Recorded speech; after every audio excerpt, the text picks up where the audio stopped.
لک الحمد یا اللہ، الصلاۃ والسلام علیک یا رسول اللہ، اما بعد۔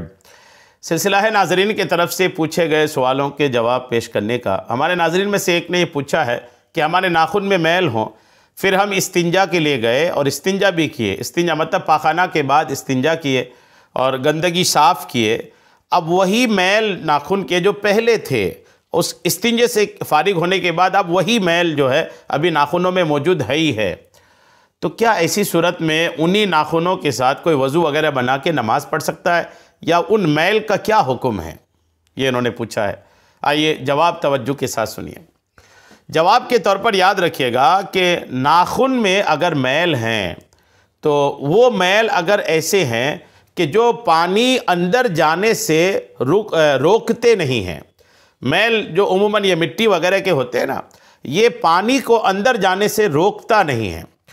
اب جب پانی کو اندر جانے سے روکتا نہیں ہے تو اگر میل آپ کے ناخن میں پہلے سے ہیں اور آپ نے استنجا کیا، پاخانہ کے بعد صفائی کیا گندگی کو، اور ایسی صورت میں آپ پھر فارغ ہو کر اپنے ہاتھ کو بھی اچھے سے دھو لیتے ہیں، تو اب اگر ہاتھ اچھے سے دھو لیتے ہیں آپ، بھلے میل اندر رہ جاتا ہے پھر بھی پاک ہی ہیں آپ، وہ میل بھی پاک ہیں، اسی میل کے رہتے ہوئے بھی اگر آپ وضو بناتے ہیں تو آپ کا وضو بھی ہو جاتا ہے اور ساتھ میں نماز بھی پڑھ سکتے ہیں۔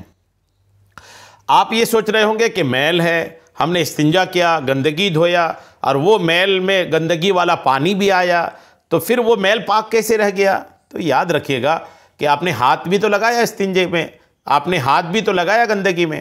جب آپ نے ہاتھ گندگی میں لگایا، ہاتھ پھر دھو لیا تو ہاتھ جیسے پاک ہو گیا نا، ویسے ہی آپ کے ناخنوں میں جو میل ہے، گرچہ اس میل کو رکھنا نہیں کہا جائے، یہ ضرور کہا جائے گا کہ آپ اس کو صاف کر لیں، ناخن چھوٹے رکھیں، اچھی چیز نہیں ہے، یہ معیوب چیز ہے، لوگوں کے بیچ جائیں گے تو اچھا نہیں لگے گا، لوگوں کے بیچ کھانا کھائیں گے تو لوگوں کو بڑا عجیب لگے گا کہ ناخنوں میں اتنے میل بھرے ہیں۔ یہ عادت اچھی بالکل نہیں ہے، معیوب عادت ہے، یہ بری عادت ہے۔ یہ اس عادت سے جتنی جلدی آپ اپنا چھڑا لیں ناتا اتنا اچھا ہے۔ لیکن جہاں تک پاکی ناپاکی کا مسئلہ ہے، پاکی ناپاکی کا مسئلہ یہی ہے کہ وہ میل آپ کے جو پہلے پاک تھے، استنجے کے بعد بھی اگر آپ اچھے سے ہاتھ دھو لیتے ہیں اور پانی آپ کے ناخنوں کے اندر ہاتھ دھونے کے دوران جاتا آتا رہتا ہے تو وہ میل بھی پاک ہو جاتا ہے۔